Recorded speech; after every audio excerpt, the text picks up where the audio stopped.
IdeasLab.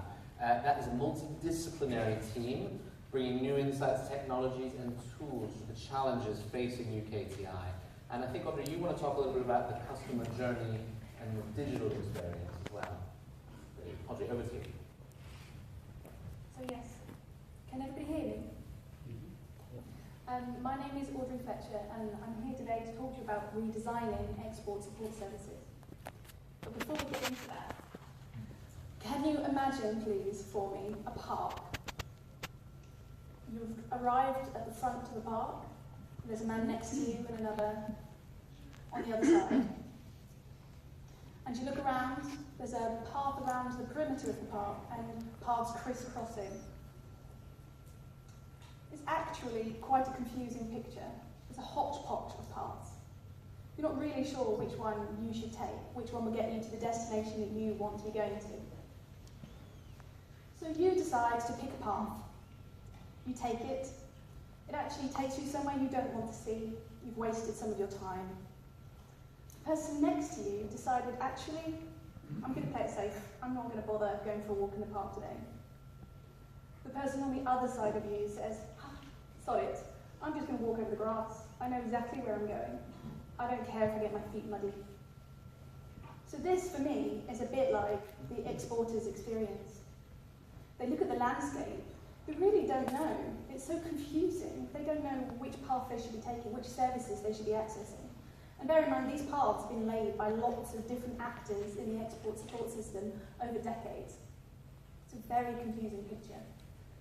Some people choose never to export at all, faced with the confusion in front of them. But the vast majority of people, instead of picking a path and wasting their time, choose to just walk straight across the path, straight across the grass, creating mud paths. We need to look for these mud paths because they're indicating an unmet need. They take exporters straight to where they want to go. So unless we start catering for these needs and start abandoning some of the paths that nobody ever goes on, we're not really doing justice by our exporters. And we can do better. We owe it to ourselves, and we owe it to the taxpayer, as well as to the exporter. So I'm going to take you through a project that the UKTI IdeasLab has been working on over recent months. In the lab, our first stage of any project is always customer insight. It's actually one of the fundamental principles of good service design, alongside agile and iterative service development and taking a systems approach to how to work within the wider landscape. I'm going to touch on these two slightly later. But our exporter discovery project has consisted of dozens and dozens and dozens of face-to-face, in-depth interviews with exporters and want-to-be exporters from across the country and across all different sectors. User research, we've done digital user research with exporters and, again, potential exporters, seeing how they interact online with the wider landscape and the path that they are choosing digitally. We've commissioned ethnography, particularly into the mid-sized business category, because we felt as a team that was where we had the biggest knowledge gap around how they structure themselves for export. And in July, we conducted 9 simultaneous export jams around the British regions. These were generative research co-design workshops. So we had exporters and wanted-to-be exporters in the room prototyping with us, building models, sketching out pictures, role-playing situations to build and share their ideas of what they thought the future export support system should look like, what they thought future innovative services should be. And so we took those ideas, but more importantly for us, we took implicit user needs from those, because each idea was starting from an unmet need or a frustration. So 4 big themes came out of this research for us. The first one was commercial diplomacy. So businesses still see a role for government, particularly in the space of access to embassies and the like. And this is kind of fairly long-standing and doesn't seem to have changed very much. Interestingly, for most of the other things that people talk to us about, they're not that fussed about who provides them with the services.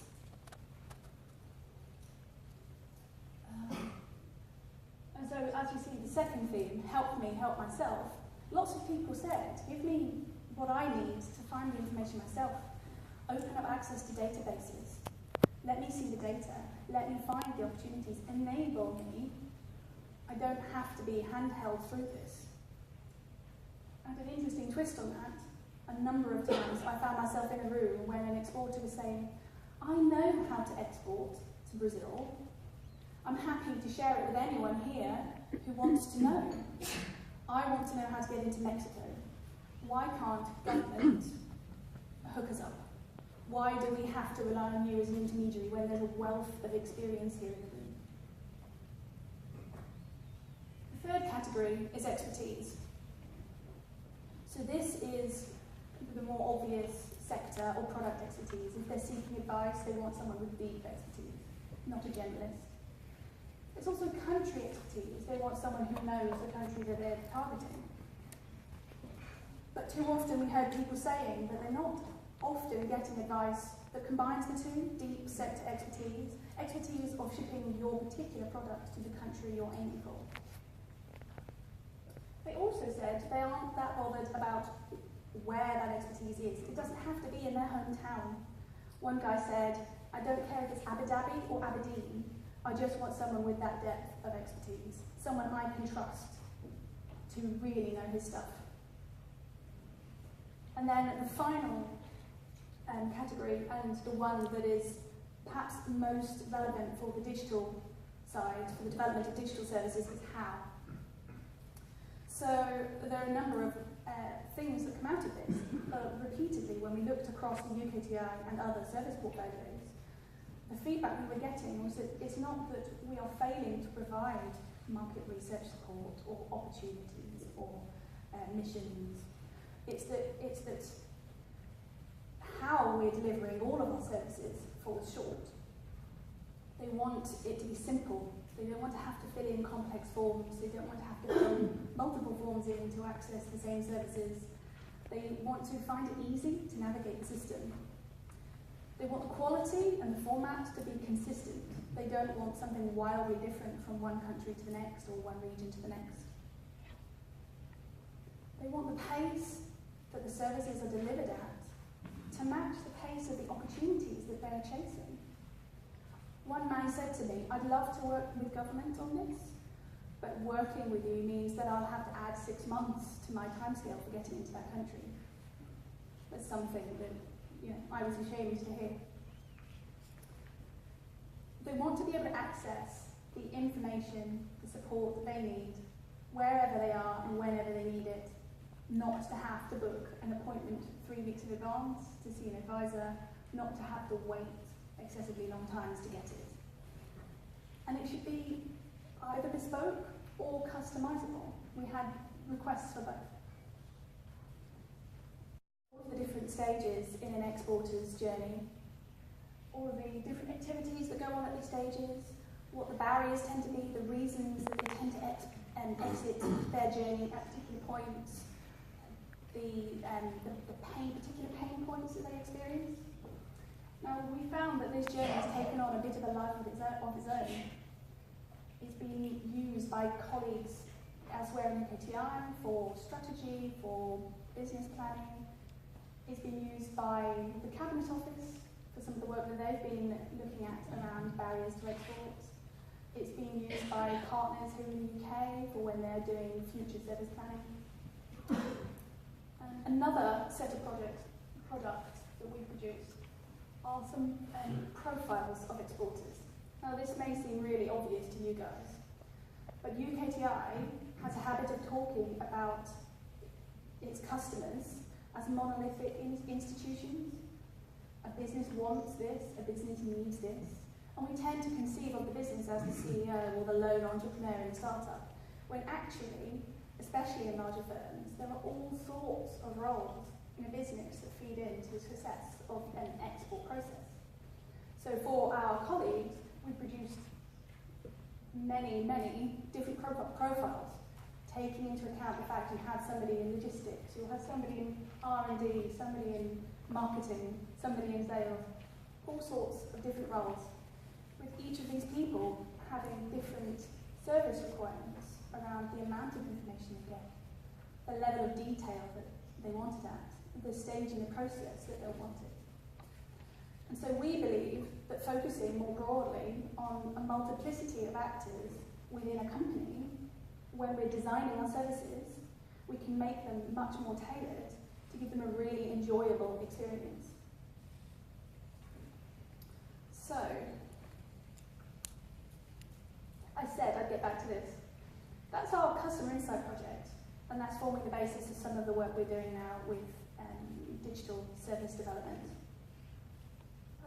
But it goes beyond digital. It goes into hybrid and physical services. These are really good practices to use more generally. The second principle of good service design is agile iterative development.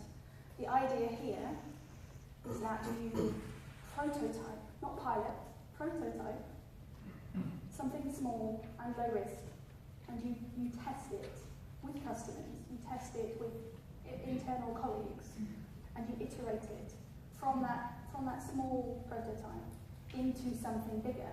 And you're creating a safe space to say, yes, we think that might fly, let's iterate it some more, or no, actually, that wasn't as good an idea as we thought it was, let's abandon it. It's actually a way of getting a service to market more quickly, as long as you expect that you're not going to get it right first time and manage expectations.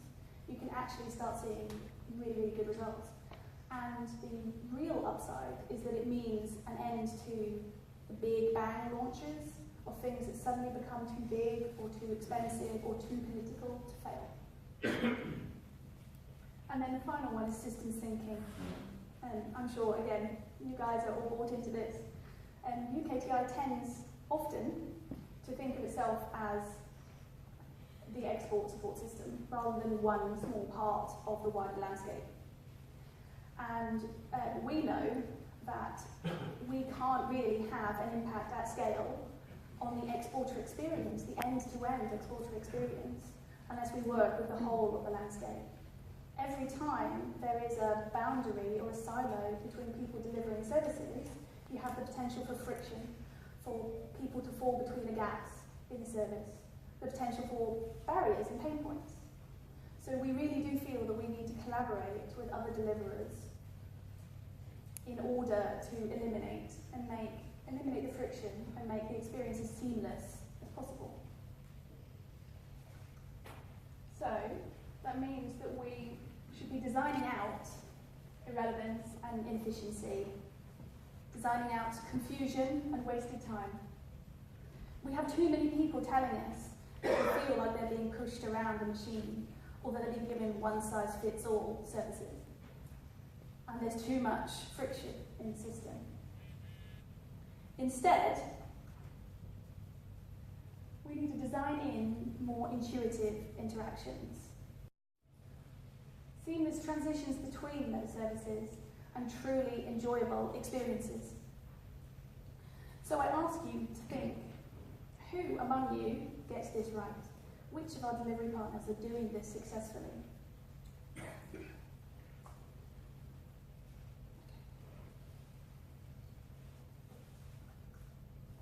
What we want is export support services that produce awesome customer experiences wherever, however, and by whomever they're delivered. This is the time to engage. It's a real opportunity now to think, how can we be doing this differently? How can we be collaborating? How can we use these new approaches? Take small risks that can make a real difference. Do we know enough about our customers' experience? Do we know about how the transitions from us to other people feel to our customers? What we want from you is a constant push of ideas and innovations. Some honest conversations about the barriers and the silos and how we can help. We want you to be open to road testing some ideas, including ideas that we have. Partnering with prototypes for new services, new systems, and new approaches. That includes participating in new digital services. So, for example, taking on board customer insight and the agile service development approach, we're doing user research on some prototypes that are underway for a new CRM system. We are talking to all of the different people who are involved in managing relationships, managing the data around relationships. We want to talk to you as well. We want people who actually will need to interact with a new system to come and test it and give us feedback. So if you're interested in being involved in the development of that, please get in touch with Dominic Gilchrist. I'm assuming you've all met him. He's a lovely guy. But the only thing I can say is this is all quite new. We're here to help. The IdeasLab sees part of its role as helping to build the capability of the wider system, supporting other players as well as our own colleagues to do this better. It takes time. Everything always needs to be done yesterday, so I'm sure it will be frustrating, but if we work together, we can do this. We can really transform the experience from start to finish.